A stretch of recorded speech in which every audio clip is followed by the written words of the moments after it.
이 정치는요, 본질보다 비본질의 사람들이 더 관심을 가집니다. 왜냐하면 정치를 하는 주체들이 여야의 좌우 기득권들이 비본질에 관심을 갖도록 만들거든요.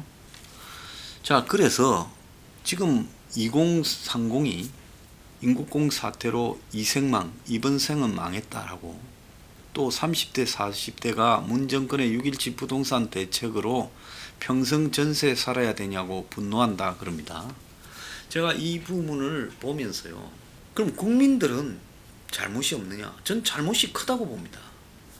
지금 우리 사회의 부동산 문제가 심각해진 지가 오래됐습니다. 노태우 정권 때, 노무현 정권 때, 문재인 정권 때 심각하게, 최소한 심각한 부동산 상승이 있었던 것도 3번입니다. 자, 이 속에서 이 부동산 때문에 지금 우리나라의 대다수의 청년들의 삶이 무너지고, 결혼을 해도 집 하나 때문에 평생 그 집 빚을 갚으려고 사도 문제고, 안 사면 부동산이라는 부분 속에 월세나 전세에 쫓기면서 재산 축적이 불가능하고, 겨우 사면 산 대로 그 돈 갚으려고 인생이 멍들어갑니다. 그 중에 재수 좋은 부모 지원 등을 통해 재수 좋게 자기 빚이 좀 적게 산 사람은 이제 재산을 축적시켜서 오른 부동산 가격으로 한몫 잡는 거죠. 없는 사람은 오를 만한 지역에 부동산을 살 돈도 미천이 없어서 무슨 도박을 하려 해도 투기 미천, 도박 자본이 있어야 가서 돈을 따지요. 그러니까 알면서도 못한다는 거죠. 그렇다면 이 부동산 문제의 본질은, 이 문제의 해결의 핵심이 뭐냐? 무슨 세금 제도를 완화하는 거냐, 규제를 풀어서 막 짓게 하는 거냐, 민간이 공급을 많이 하는 거냐? 아닙니다.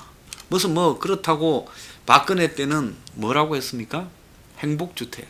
나중에 뉴스테이라는 희한한 걸로 변질됐죠. 난 박근혜 제일 잘못한 게 부동산 정책이라고 보고, 그 와중에 최경환 등이 양도세 취득세 완화 주면서 경제에 띄울 능력 없으니까 부동산을 띄우려고 한 것은 아주 잘못된 거다.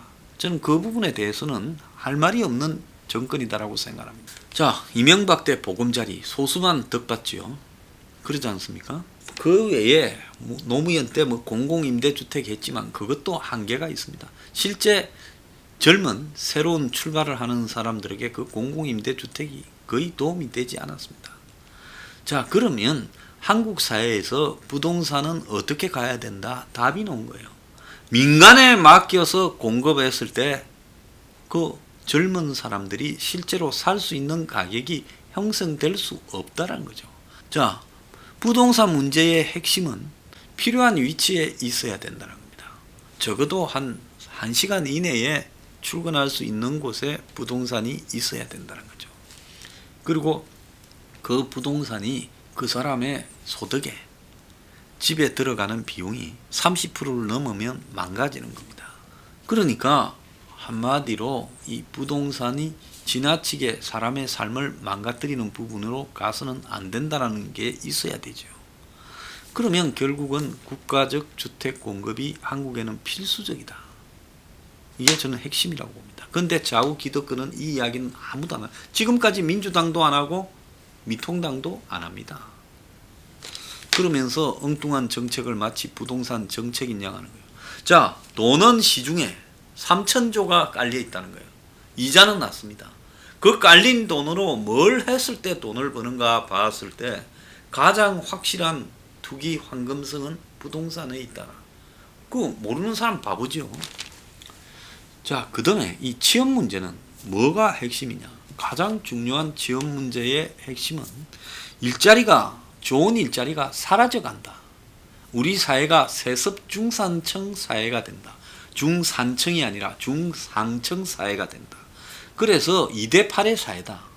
1%가 99가 아니라 1%가 엄청 가지고 있지만은 그 밑에 20% 계층, 즉 우리 사회의 전문직이라든지 회사의 대기업에 근무하는 사람들이나 경영 등을 이렇게 맡아서 해주는 사람들, 또 언론사 상층, 이런 사람들이 다 20%에 해당되는 사람이에요.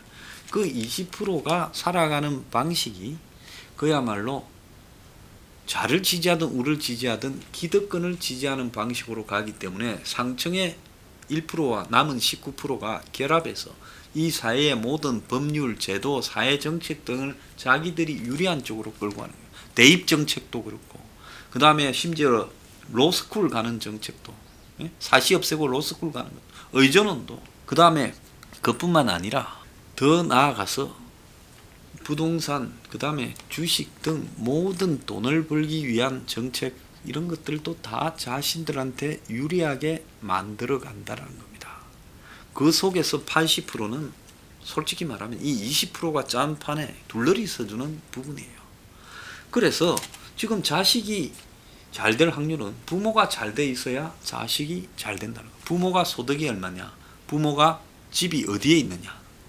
우리 사회는 흔히 만나고요, 처음에 만나서 누가 만나보지 해가지고 중간에 사람이 이렇게 다리를 놔서 이제 밥을 먹습니다. 뭐 칸막이 돼 있는 일식집이나 뭐 고깃집 같은 데서 이제 먹고 헤어져서 이제 이런저런 이야기를 다 나눕니다. 반드시 그 사람이 묻습니다.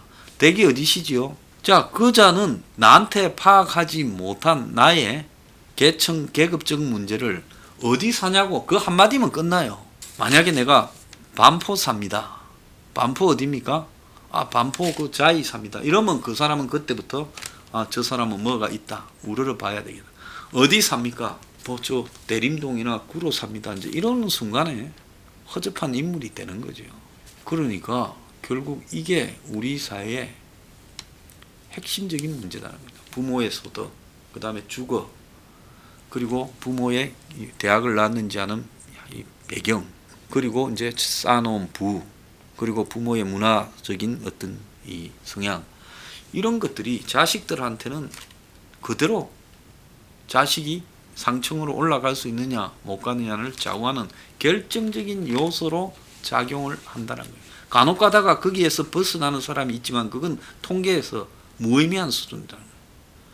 그래서 이게 세습 중상층 사회로 가고 있다는 겁니다. 자, 그 속에서 솔직히 말하면 대학 들어갈 때도 이제 백이 얼마든지 조작이 정보로서 돈으로서 얼마든지 장난을 칠 수 있도록 대학 입시 제도를 만들어 놨어요. 조국과학 정경심이 보여준 거 아닙니까? 부모의 커넥션, 사회적 지위가 자식을 좋은 대학에 보내고 그 다음에 의사로나 변호사를 만들 수도 있다는 걸 보여주는 거 아니겠어요? 자식이 못 따라와도요. 그 다음에 부모가 가진 재산이 자식에게 그 정경심이가 그 뭡니까? 이 조범동이 사모펀드를 사면서 자식 명의로 돈 넣어주잖아요. 자식에게 세습되는 거예요. 자, 그래서 그 자식은 결국은 결혼을 할 때 뭘 보는 줄 아십니까? 그 사람 자체도 보지만은 이젠 중산층끼리 인수합병처럼 결혼을 생각한다는 거예요. 그렇지 않습니까? 아니 애가 똑똑해도요, 대기업 다니고 뭐 해도 집이 어떠냐? 아, 집이 저기 뭐 부모는 못 배운 사람이고 가난한 동네 산다면 안 하죠. 애가 똑똑하고 돈 잘 벌어도 자라납니다. 그런 사람은 그런 사람들끼리 해야 되는 거죠. 그래서 이 결혼도 지금 M&A가 되고 있다. 세습 중상층에서. 그게 대한민국의 현실입니다. 이거 아니라고 부인하면요, 솔직히 혼자 있을 때 한번 곰곰이 생각해 보십시오. 나는 어떤가? 그래서 이런 사회가 되어가고 있는 속에서 그야말로 취업도 마찬가지입니다. 지금 취업도 얼마든지 부모가 백이 있으면 자식들을 좋은데 취직시킵니다. 민주당의 국회의원들 자녀들 어디 다니는가 한번 보세요. 추미애 딸 어디 다니는가 한번 보세요. 그래서 부모가 사회적으로 힘이 있으면 자식들도 다 좋은데 다니도록 할 수 있습니다. 내 그런 거 숱하게 봤습니다. 영 공부 아니고 시원찮은데 대학도 집어넣고 그 다음에 직장까지 만들어주는 그런 부모들을 제가 한둘 본 게 아닙니다. 그리고 그 자식은 또 출발할 때부터 집도 구해서 출발합니다. 자, 이런 세습 사회가 되어가는 속에서 인국공 사태가 터진 거예요. 자, 이 사태에 대한 분노는 인천국제공항이라는 부분에 정규직화라는 부분을 문재인이 자신의 방문과 관련해서 툭 던진 것처럼 비춰져서 화가 나지만은 쌓여있던 분노가 여기서 폭발한 거예요. 이 사태 때문만에 이 분노가 폭발한 건 아닙니다. 자, 20대가 요즘 청년들이 대입 부동산 취업 꽉 막혀서 이번 생은 망했다고 하고 정부에 대한 부정평가가 61.8%라고 그 리서치라는 대해서 전국 유권자 700명을 상대로 국민 여론조사를 실시했는데 18에서 29세, 즉 20대라고 흔히 부르는 계층에서 61.8%가 나왔다는 겁니다.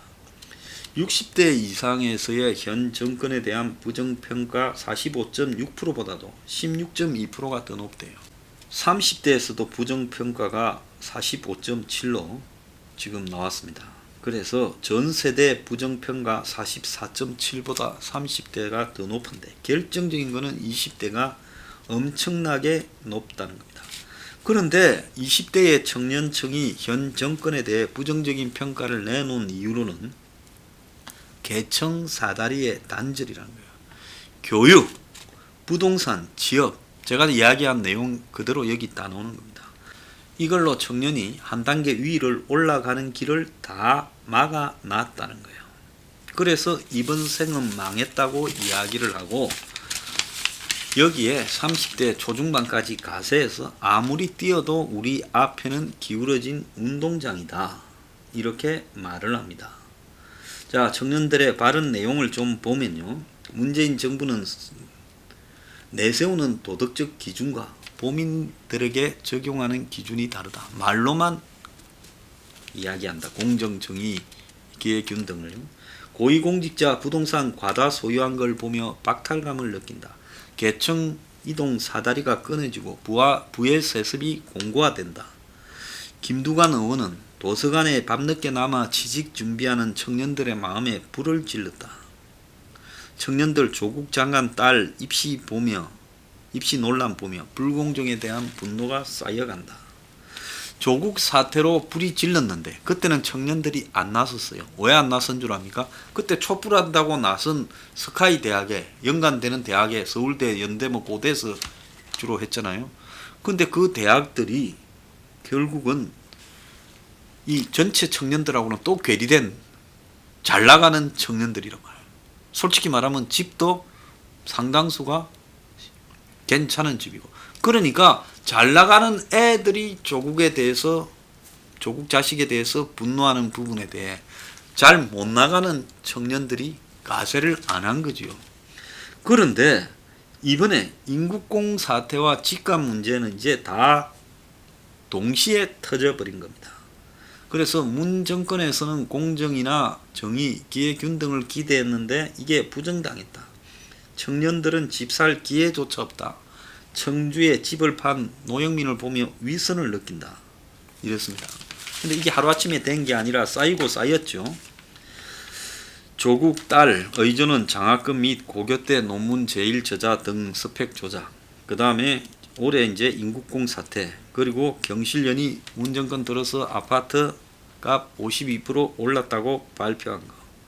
그리고 인국권 사태와 관련해서 김두관이가 명문대 출신들 특권의 그림자가 느껴진다고 한 SNS를 보면서 분노하고, 또 청와대 현 전현직 고위공직자 18명이 2채 이상의 주택을 가지고 있다. 이런 걸 발표하면서 문 정권도 이것들도 말뿐이구나. 결국 교육, 병력, 부동산, 취업 등 이 정치권의 내로남불이 젊은 청년 세대에게 과거의 보수 정권은 우리가 기대도 안 했지만은 너네들은 촛불 들고 우리가 만들어 줬는데 다를 거라 기대했는데 똑같은 짓을 계속하고 있느냐. 그 부분에 대한 분노가 터졌다 봐야 됩니다.